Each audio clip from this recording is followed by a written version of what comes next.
कोंकण नाम सुनते ही जहन में क्या आता है? हरियाली, झरने, बेहिसाब खूबसूरती है ना। और मॉनसून में तो ये जगह किसी जन्नत से कम नहीं लगती। लेकिन कहते हैं ना, हर जन्नत का एक स्याह पहलू भी होता है। एक ऐसा कोना जहां सिर्फ यादें नहीं बल्कि डरावनी कहानियां भी साथ आते हैं। और आज जो कहानी हम सुनने वाले हैं वो इसी बात का एक जीता जागता या कहूँ एक मरता हुआ सबूत है। ये कहानी है अजय की, जो अपने सबसे प्यारे दोस्त की शादी में कोंकण गया था। लेकिन वहां उसका सामना एक ऐसे खौफ से हुआ जिसने उसकी जिंदगी को हमेशा के लिए बदल कर रख दिया। तो कहानी शुरू होती है दो जिगरी दोस्तों से, अजय और श्लोक। इनकी दोस्ती कोई आम दोस्ती नहीं थी। इन्होंने एक दूसरे से एक सपना साझा किया था, एक वादा किया था कि जब भी शादी करेंगे एक साथ करेंगे, किसी शानदार डेस्टिनेशन पर। लेकिन जिंदगी हमेशा हमारे प्लान्स के हिसाब से तो नहीं चलती। श्लोक ने अजय से पहले शादी करने का फैसला कर लिया, और वो भी उनके सपनों वाली जगह पर नहीं बल्कि कोंकण में। अजय के लिए ये सिर्फ एक प्लान का बदलना नहीं था, ये एक वादे का टूटना था। उसे लगने लगा था कि श्लोक की जिंदगी में अब उसकी जगह कोई और ले रहा है, और बचपन की वो गहरी दोस्ती अब धुंधली पड़ रही थी। खैर, टूटे दिल से ही सही, अजय दोस्ती की खातिर कोंकण पहुंच तो गया, लेकिन वहां मेहमानों की इतनी भीड़ थी कि उसे किसी और के साथ कमरा शेयर करना पड़ा।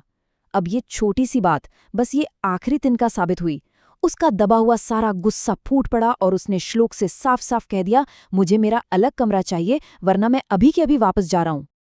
अब अजय की इस जिद ने श्लोक को मुश्किल में डाल दिया।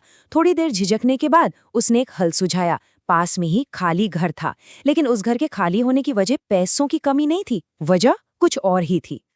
और जैसा कि यहाँ लिखा है, श्लोक के ये शब्द कोई मजाक नहीं थे। नहीं, ये एक सीधी सीधी गंभीर चेतावनी थी। एक चेतावनी कि उस घर की दीवारों में एक बहुत दर्दनाक राज दफन है। लेकिन अपने गुस्से और नाराजगी में अंधे अजय ने इस चेतावनी को हवा में उड़ा दिया और चाबी ले ली। तो जब अजय उस घर पहुंचा तो वहां का माहौल ही कुछ अजीब था। हवा में एक उदासी थी, सब कुछ वीरान, मनहूस सा, और वो सूखा हुआ पेड़ जैसे कोई बुरा शगुन हो जो चीख चीख कर कह रहा हो कि यहां से लौट जाओ। तेज बारिश हो रही थी और अजय बस जल्दी से अंदर जाना चाहता था। श्लोक ने एक अजीब सी बात कही थी, अंदर जाने से पहले घंटी बजा लेना। उसे याद तो आई, पर गुस्से में उसने सोचा ये सब फालतू बातें हैं और उसे नजरअंदाज कर दिया। और बस यही उसकी जिंदगी की सबसे बड़ी गलती बन गई। तो जैसे ही अजय ने उस घर की दहलीज पर कदम रखा, उस घर ने भी अपना असली रंग दिखाना शुरू कर दिया। खौफ का खेल कह सकते हैं, अब शुरू हो चुका था। अजय ने खुद को तसल्ली दी कि शायद तेज हवा का झोंका होगा, ये भूलकर कि बाहर बारिश तो कब की थम चुकी थी। उसने खुद को समझाया कि वो थका हुआ है और सोने चला गया, इस बात से बिल्कुल अनजान कि उस रात का असली खौफ तो अभी बाकी है।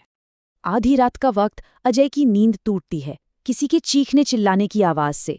उसे लगा शायद बाहर गली में कोई लड़ रहा होगा, पर जब दरवाजा खोला तो बाहर मौत जैसा सन्नाटा। और तभी उसकी रूह कांप गई, क्योंकि आवाजें बाहर से नहीं, घर के अंदर से ही आ रही थीं। हिम्मत करके जब अजय आवाज का पीछा करते हुए एक कमरे तक पहुंचा तो उसने देखा कि उस पर तो बाहर से एक पुराना ताला लगा है। अब सोचने वाली बात यह थी कि अगर कमरा सालों से बाहर से बंद है तो उसके अंदर कौन है जो इस तरह लड़ रहा है। अगली रात शादी का फंक्शन था, तो अजय को मजबूरन उसी घर में लौटना पड़ा।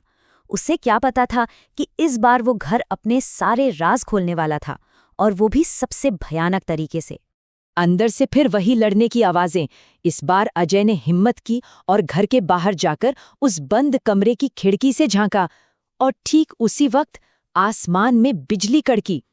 उस एक पल की रोशनी में उसने जो देखा, उसने उसका खून जमा दिया। घबराहट में अजय का पैर एक सूखी टहनी पर पड़ा, खट की आवाज हुई, और अंदर जो भी था उसकी नजर अजय पर पड़ गई।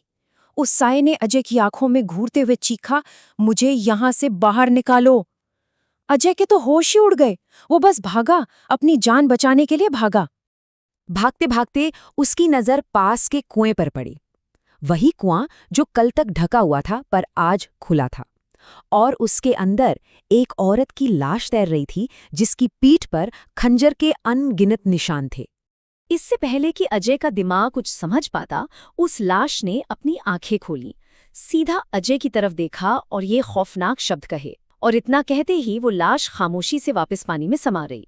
अजय वहां से भागकर सीधा पास की एक दुकान पर पहुंचा। वहां एक बूढ़े दुकानदार ने उसे उस घर की पूरी कहानी सुनाई।